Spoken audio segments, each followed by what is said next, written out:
안녕하세요, 언스페셜티 에듀 여러분. 오늘은 선호도 평가에 대해서 얘기를 할 텐데요. 보통 저희가 품질 평가라고 이야기를 하는 게 이 선호도 평가인 경우가 많이 있어요. 저희가 커피를 맛을 봤을 때 이 커피의 품질이 좋다 나쁘다를 이야기를 하는 거는 기본적으로는 선호도 평가예요. 내가 커피를 맛을 봤는데 이게 좋다, 혹은 난 이게 마음에 들지 않는다. 그러면은 만약에 이 커피의 품질을 좋아하지 않는다 그러면은 그 이유가 뭔지 한번 생각을 해보는 거예요. 내가 이거를 왜 안 좋아할까? 아, 이거는 뭔가 시큼한 향이 난다. 그러면은 이 시큼한 향의 정체는 뭘까? 아, 뭔가 과일 같은 향이 난다. 그럼 과일 중에서도 어떤 과일일까? 초록색 과일인가? 노란색 과일인가? 아, 붉은색 과일이구나. 이거 붉은색 과일 중에서도 어떤 과일이지? 딸기인가? 근데 나는 딸기를 좋아하는데 왜 이 향이 싫지?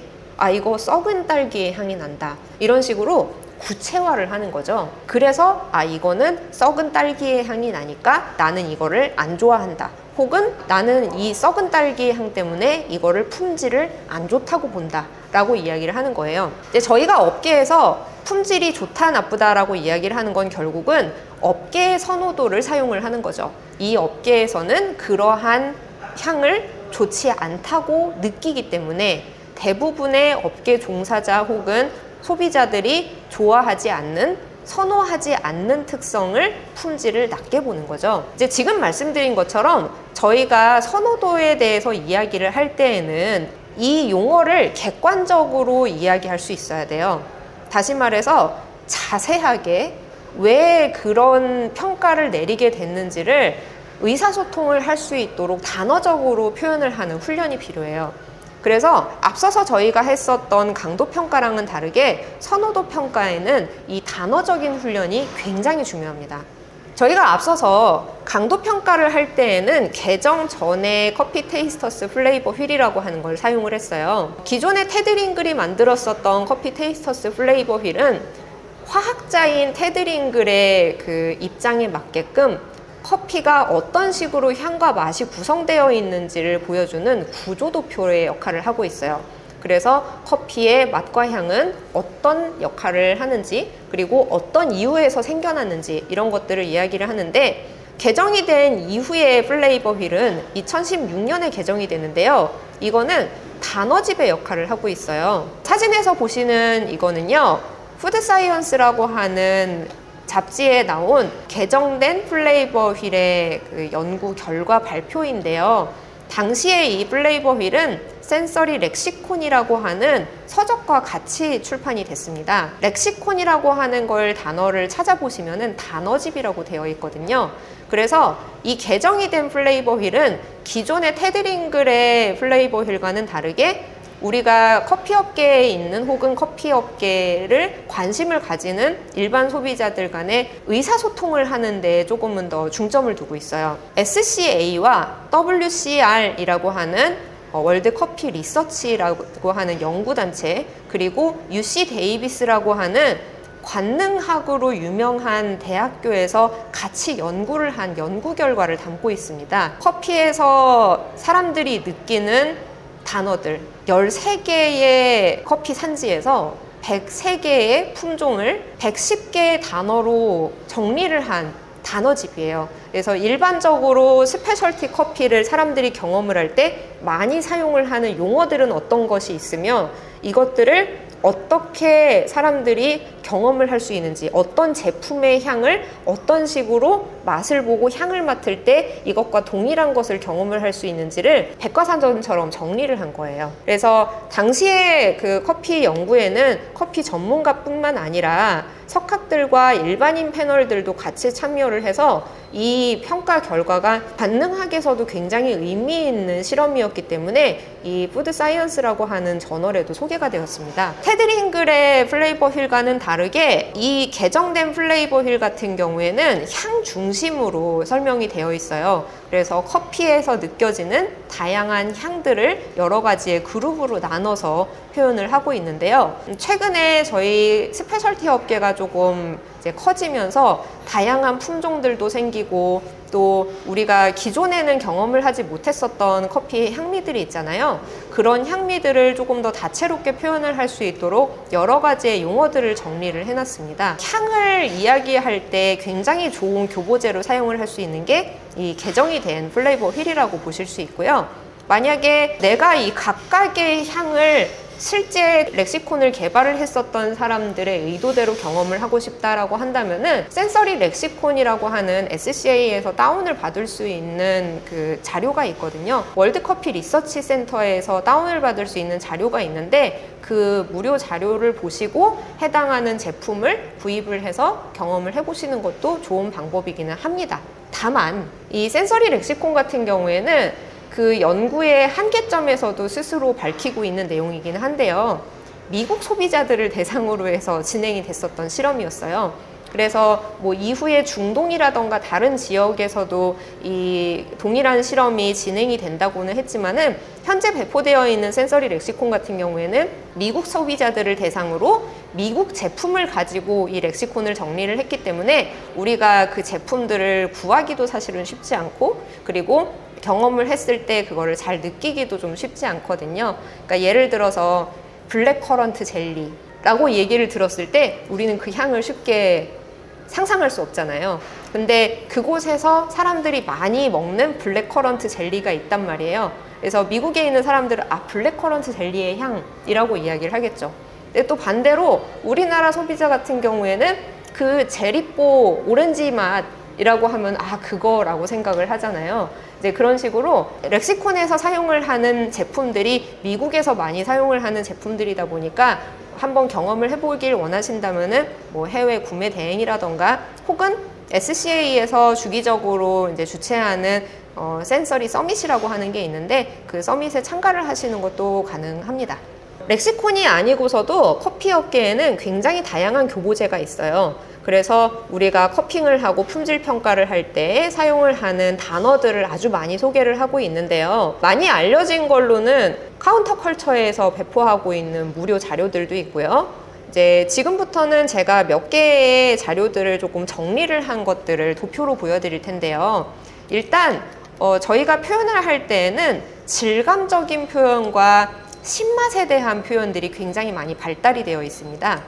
질감에 대한 표현은 일단 이게 바디감이 그러니까 입안에 느껴지는 고형물의 정도가 많은지 쉽게 말해서 용액이 무거운지 혹은 가벼운지 그리고 이게 긍정적인 질감인지 혹은 부정적인 질감인지로 나눌 수 있는데요. 도표를 보시면은 가운데 쪽은 조금은 중립적인 입장이라고 보시면 되세요. 이런 용어들을 썼을 때 딱히 부정적이다, 긍정적이다를 볼 수 없는 그냥 강도를 표현을 하는 용어들인데요. 무게감을 표현을 할 때는 일단 헤비바디, 무거운 무게감이냐, 그리고 미디엄 바디, 중간 무게감이냐, 혹은 라이트 바디, 가벼운 무게감이냐 크게 이렇게 나눕니다.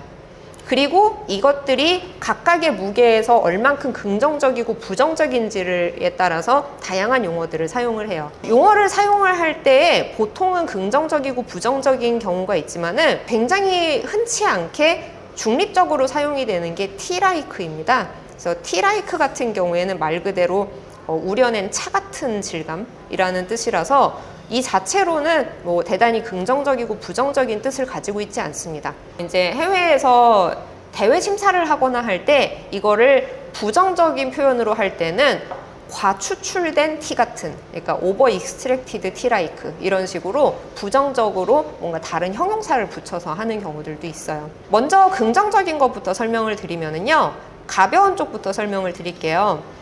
스페셜티 업계에서 굉장히 많이 사용을 하는 용어 중에 주시라는 표현이 있는데요. 이거는 과일의 과즙 같은 느낌인 거예요. 그래서 굉장히 가볍지만 부드러운 느낌이고요. 중간 바디감에서는 보통 스무스, 저희가 지난 강의에서도 설명을 드렸었죠. 먹고 난 다음에 입안에 목 넘김이 얼만큼 부드러웠는지, 그리고 입 안에 있을 때 이게 얼만큼 부드럽게 퍼지는지, 입안에 둥글게 퍼지는지를 얘기하는 라운디함. 그래서 부드럽다, 입안에 전체적으로 퍼진다 할 때 라운디하다 라고 표현을 하고요. 소프트는 보송보송하게 부드러운 거예요. 그래서 입안에 느껴지는 질감이 보송보송하게 부드럽다 할 때는 소프트라는 표현을 쓰고요.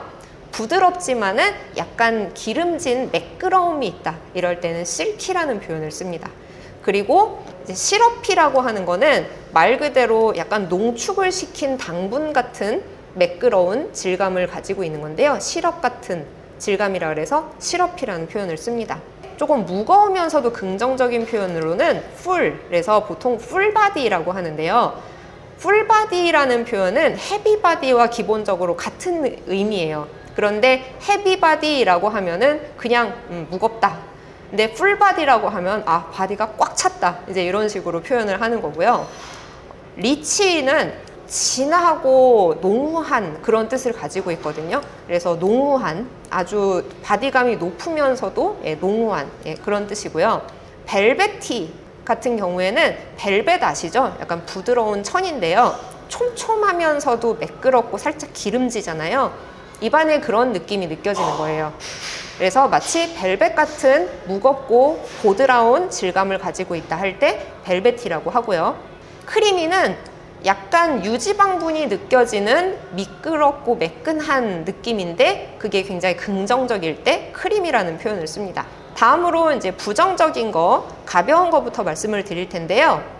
thin body라고 하면은 역시 이거는 라이트 바디와 기본적으로는 같은 뜻인데 부정적으로 표현을 하는 거죠. 그러니까 우리가 사람에 대해서 이야기를 할 때 그 사람은 왜소하다라고 하면은 굉장히 중립적이잖아요. 근데 그 사람 말라 삐뚤어졌다 하면은 굉장히 부정적이죠.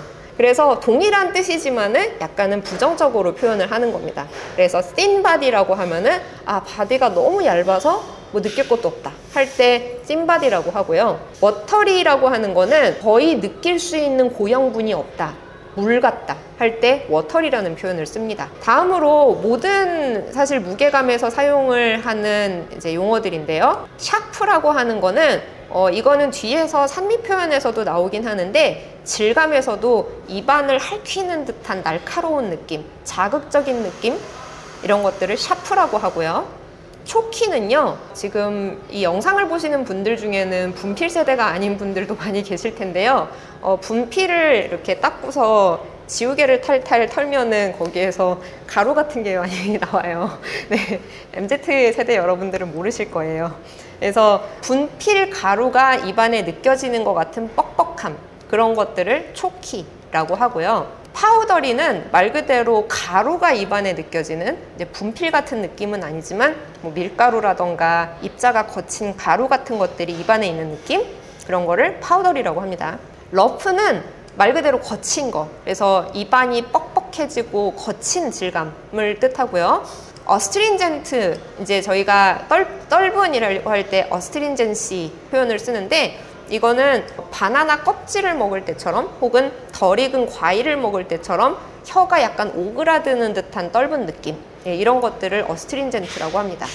건조한, 입안이 마르는 거죠. 그래서 커피를 마시고 뱉을 때 입안에 남는 그 질감이 좀 혀를 마르게 할 때, 그럴 때 드라이하다라는 표현을 씁니다. 이제 다음으로 무거운 쪽인데요. 이게 사실은 바디감이 무거우면서도 부정적인 거는 많지는 않아요. 무거우면서도 부정적인 거는 일단 대표적으로는 오일리, 스티키가 있어요. 오일리 같은 경우에는 크리미하고는 조금 상반되는 느낌인데요. 크리미는 유지방분처럼 부드러운 기름의 느낌이라고 한다면은 오일리는 약간 산패된 기름에서 느껴지는 것 같은 미끈한 좀 긍정적이지 않은 질감이라고 보시면 되겠습니다. 스티키 같은 경우에는 입안에 쩍쩍 달라붙는 듯한 약간 부정적인 질감을 느낄 때 스티키라는 표현을 씁니다. 이 밖에도 굉장히 다양한 표현들이 있는데 개별적으로들 찾아보시면 좋을 것 같아요. 다음으로 신맛 표현인데요. 신맛 같은 경우에는 강도와는 상관없이 느껴지는 맛이 긍정적인지 부정적인지에 따라서 좀 구분을 하는 편이에요. 먼저 긍정적인 것부터 말씀을 드리자면요. 신맛의 느낌이 하나의 산도로 느껴지지 않을 때, 그러니까 보통 저희가 신맛을 이야기할 때 이게 어떠한 산의 맛인지를 이야기하거든요.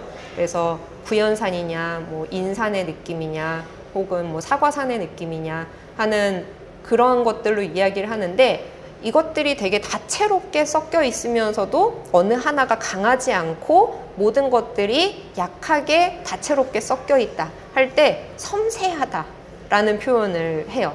그래서 delicate라는 표현을 사용을 하고요.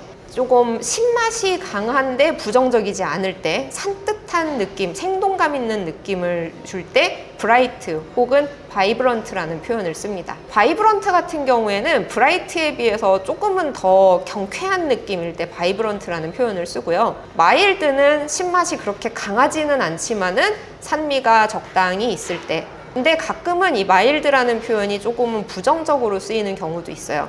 이게 약간 신맛이 그렇게 잘 느껴지지 않는데 괜찮네 라는 느낌으로 이야기할 때 마일드 커피라는 표현으로도 사용을 하거든요.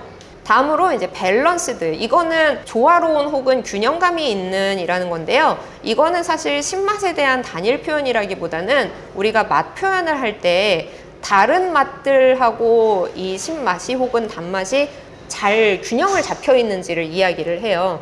어떤 커피를 먹었는데 단맛은 얼마 없고 신맛이 너무 지배적이고 강하다 할 때는 이거를 조화롭지 않다고 보는 거거든요. 그래서 다른 것들과 잘 균형을 갖춘 신맛, 이런 식으로 이야기할 때는 밸런스가 잘 잡힌 신맛, 이런 식으로 표현을 하게 됩니다.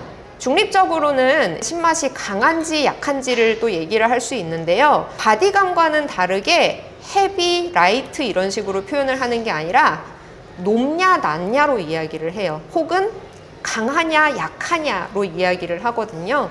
그래서 높은 산미일 때 high acidity, 그리고 낮은 산미 할 때 low acidity라고 이야기하고요. 그리고 강한 산미 할 때는 strong acidity. 근데 weak acidity 이러면은 부정적인 표현이거든요. 그래서 weak는 조금은 부정적인 쪽이고요. 그리고 별로 강하지도 약하지도 않다 할 때는 medium acidity라고 이야기를 합니다. 이제 부정적인 표현을 할 때에는요, 기본적으로 우리가 acidity를 이야기할 때 신맛과 단맛의 밸런스를 가지고서 이야기하잖아요. 단맛보다 신맛이 압도적으로 강할 때 보통은 부정적으로 표현이 되어져요. 그래서 위에서부터 보시면은 일단 샤프, 입안을 핥히는 듯한 자극적인 신맛이 날 때 이제 샤프라는 표현을 쓰고요.